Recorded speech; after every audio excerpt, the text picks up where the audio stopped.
મોરબીમાં પણ કોંગ્રેસના ઉમેદવારોને અજ્ઞાત સ્થળે લઈ જવામાં આવ્યા। મોરબી મનપાના કુલ 3 ઉમેદવારોને અજ્ઞાત સ્થળે લઈ જવાયા છે અને આ સાથે જ તાલુકા પંચાયતના ઉમેદવારોને પણ અજ્ઞાત સ્થળે લઈ જવાયા। માળિયા તાલુકા પંચાયતના 3 ઉમેદવારોને લઈ જવાયા છે અજ્ઞાત સ્થળે। કોંગ્રેસ ઉમેદવારોનો સંપર્ક કરી અને ભાજપ તોડવાના પ્રયાસ કરતું હોવાનો આરોપ લાગ્યો છે। ત્યારે કાલે ફોર્મ પરત ખેંચવાની પ્રક્રિયા બાદ ઉમેદવારોને પરત બોલાવવામાં આવશે। ત્યારે ભાજપ જોડતોડની રાજનીતિ કરતું હોવાનો કોંગ્રેસે આરોપ લગાવ્યો।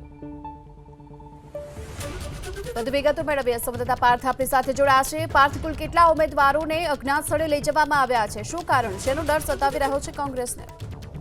જી, મોરબી સ્થાનિક સ્વરાજ્યની ચૂંટણી છે ત્યારે મોરબી મહાનગરપાલિકાના 4 ઉમેદવાર અને જેમાં વોર્ડ 1, 11, 12 અને 13 ના કુલ મળીને 4 ઉમેદવાર, તો માળિયા જે તાલુકા પંચાયત છે એના 3 ઉમેદવાર, આ ટોટલ 7 જે ઉમેદવારો છે તેમને અજ્ઞાત સ્થળે કોંગ્રેસે મોકલવાની જે ફરજ છે તે હાલમાં પડી છે અને ગત રાત્રિના તેઓને અજ્ઞાત સ્થળે મોકલી દેવામાં આવ્યાનું જે કોંગ્રેસના અગ્રણીઓ છે, કોંગ્રેસ પ્રમુખ છે, તેમની પાસેથી જાણવા મળ્યું છે।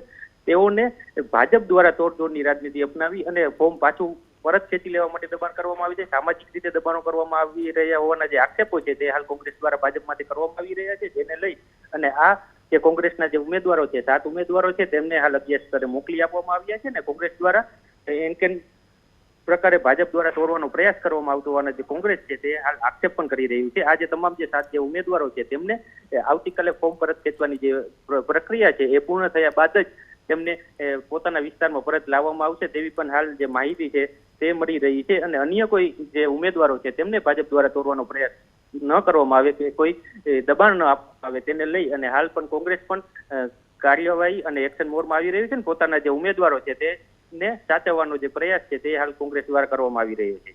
જી, આભાર આપનો આ માહિતી માટે।